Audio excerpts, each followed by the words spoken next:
I didn't like his plays. Um, and I thought that people who liked Beckett were pretentious. Obviously, it kind of goes without saying that Samuel Beckett is such a momentous figure in Yeah, literature. I was just wondering, from a personal standpoint, was your kind of introduction to his work first? Or do you kind of remember your first exposure to his work? I grew up in Dublin, so there were stories about Beckett as being this kind of unapproachable, nihilistic character who sometimes came back to Dublin. Yeah.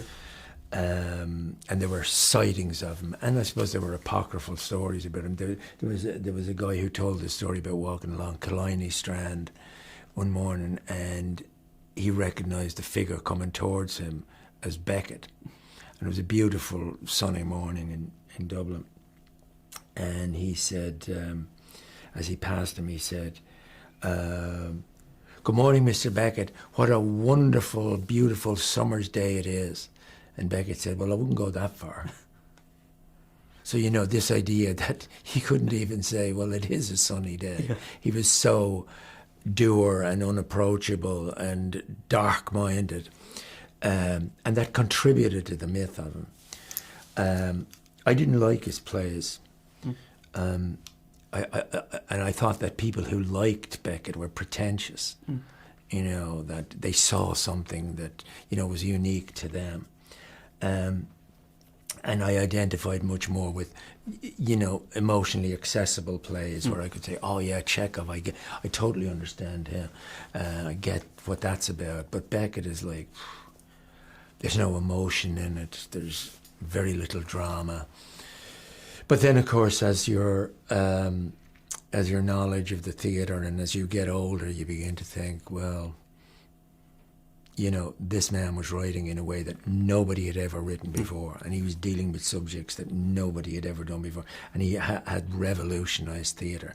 And then I began to see the humour, and then I began to see what he was actually saying, and he began to talk to me.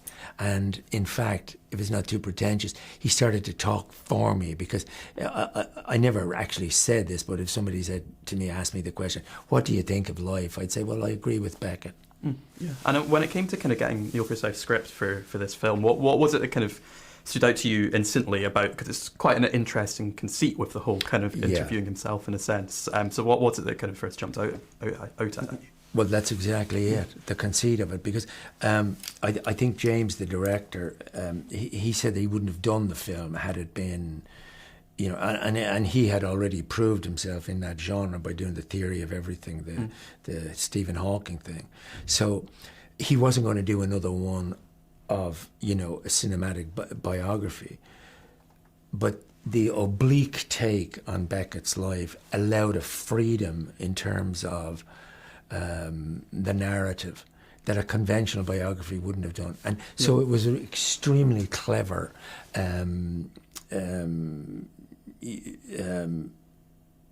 script by Neil Forsyth. Because in the second scene, he's saying to you, this isn't going to be what you expect. Yeah. This is going to be an interpretation, a surreal interpretation that has something to do with the spirit of Beckett. That second scene, which takes place in this other world, mimics perhaps Waiting for Godot, but essentially there's no set. There's nothing to focus your eye on except one person talking to himself and making him confront the past. And how much of a kind of, I guess, did you have to decipher between the kind of two different versions of Beckett, the ones to talk to? Did you kind of try to have to play them differently? What was the kind of process for that? Well, it was an interesting, it was an interesting and somewhat intimidating challenge in the beginning, because first of all, it's very difficult to talk to yourself on screen. At least I found it very difficult. But I think what I found was you couldn't make the character on the other side too extreme. They had to be similar but slightly different. And it had to be a slightly different tone. So that had to be subtle. and not like where you're looking and say, oh, that's a completely different guy. Yeah. Because essentially it's the one person having a conversation with themselves. And so from a technical point of view, I found that just the technical aspect of it, you know, relating to a tennis ball standing in for the other character. So you had to talk to the tennis ball, change the costume, go around, talk to the tennis ball again.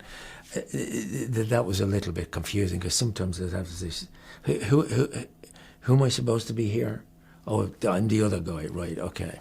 So it was a bit of a challenge. And you've talked about in other interviews about how kind of the physical resemblance isn't the most important in something like that. But I wondered, what was it that you felt you did need to get right in terms of whether it be kind of certain mannerisms, whether it be kind of just a certain kind of tone of the performance? What do you think were the kind of important things?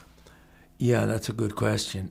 And again, you had to approach it when we decided that it wasn't going to be an impersonation, like say, for example, when you look at what Steve Coogan did in The Reckoning. Yeah. That was such an amazing impersonation of Jimmy Savile. But in this case, I didn't want people, and I think James agreed with me, and Neil, didn't want people to be on the alert for something that didn't quite work in that scene. Yeah. You know, the glasses were different, or the hair was different, or the look. You had to free yourself. You had to free yourself from all that, and the biggest thing that I felt that I could contribute to it was to make him feel, to have an emotional life, and to see him go through these. The film is constructed like a piece of music. Yeah. There's the beginning, and then there's the middle years, and then there's the end. And the end years I found the most difficult to do, because he was very frail and vulnerable. And it got me thinking about my own father, but it also made me think about what it means to be that old and to be that frail, and that if we're lucky, in a weird way, that's what awaits us all, and we have to, Beckett accepted that. And when he came to his last days, he moved into a nursing home, and he had a room with nothing in it except a table and a chair, and I think a picture of Dante, something like that. That was it. Which was in keeping with the rest of his life. Utter simplicity, no ceremony, live a simple, almost monastic life. You mentioned at the start of the interview how your kind of own impression of Beckett had changed over many years. Was there anything in this script or in the research that you did around this film that kind of made you see him again in a different light? Any kind of particular things that you found particularly insightful about his life and how he lived his life? Yeah. Although he had this very tortured kind of relationship with his mother, and he also had a difficult relationship with Ireland, as Joyce did, I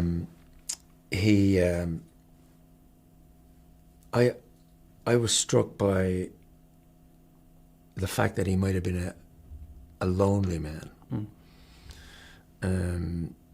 I was also struck by the fact that in reality he was a very kind and gentle and witty person, but he was also unfaithful to his wife, and he was cruel. He was a mixture of humanity, which I think we all can identify with. Yeah, we're not just one thing; we're a mixture of so many things, and I came to hugely admire his integrity and his ability to see through the superficiality of fame, and he did not want that. And that's why at the beginning of the film, when he wins the Nobel Prize, he says, "Quelle catastrophe, what a disaster," which he actually said in real life. And his influence on writers across the world has been huge. But you can see it sometimes even in Bob Dylan. Bob Dylan looked at that and said, part of his brand is mystery. You haven't seen an interview of Bob Dylan for a long time. Plus, he didn't show up for his Nobel Prize, which Beckett didn't either. Yeah. You mentioned just a moment ago his kind of complex relationship with Ireland. How would you say, kind of, now he's looked upon in Ireland, do you kind of, I mean, obviously you can't speak for all Irish people, but do you kind of, how does he kind of fit into the kind of Irish literary canon now, would you say? Well, it's an interesting thing, you know, because the great Irish writers will say Joyce, Beckett, Wilde, O'Casey, Shaw, Yeats. That's quite an impressive list of major world literary figures for a tiny island that only started speaking English, 150 years ago. Yeah. But I think Beckett would laugh his head off at the idea that there's a bridge in Dublin called after him. Yeah. And that Joyce has I think it's a Navy cruiser called after him. And I was back in Dublin a few months ago and I asked for some sparkling water and I took it, to pour out without looking at it. And as I held it closer to my face, there was W.B. Yeats looking at me. So there's a water called after W.B. Yeats. So it's the way these iconic, great artists have been co-opted to now become commercial properties so that they can make profits. So not them, of course, but let's call this sparkling water Yeats water. I was wondering, who do you kind of view as the main kind of audience for this film? Do you think it's more Beckett scholars? Do you think it's more people who maybe don't know much about Beckett? Do you think it has to kind of appeal to a broad church? What do you think is the best kind of... Quite honestly, I don't think it's going to be, Maverick. Maverick, the film. Yeah. I hope it just doesn't appeal to Beckett scholars. I kind of am a little bit wary of those people. I did Eugene O'Neill on Broadway, and Eugene O'Neill's scholars came to it. And honestly, I said to one of the actors, if some of these people sat down beside you in a pub on a bar stool, you'd be saying, listen, I have to go now because, I'm wary of what they bring to it and how they possess, those writers. He belongs to us, and you can't be doing this with him, and he's that. Yeah. Wary of those people. I would hope that it would broaden out a little bit into people saying, "Oh, I wonder who Beckett. I don't know much about him. I'd like to go see that film." But I think it'll always have a niche audience. But I hope that the people who do come to see it will think, "Oh, maybe I should look into studying his work and maybe read his letters and find out a bit more about who he was." And that's as much as you can hope for, I think, with a film like this. Yeah.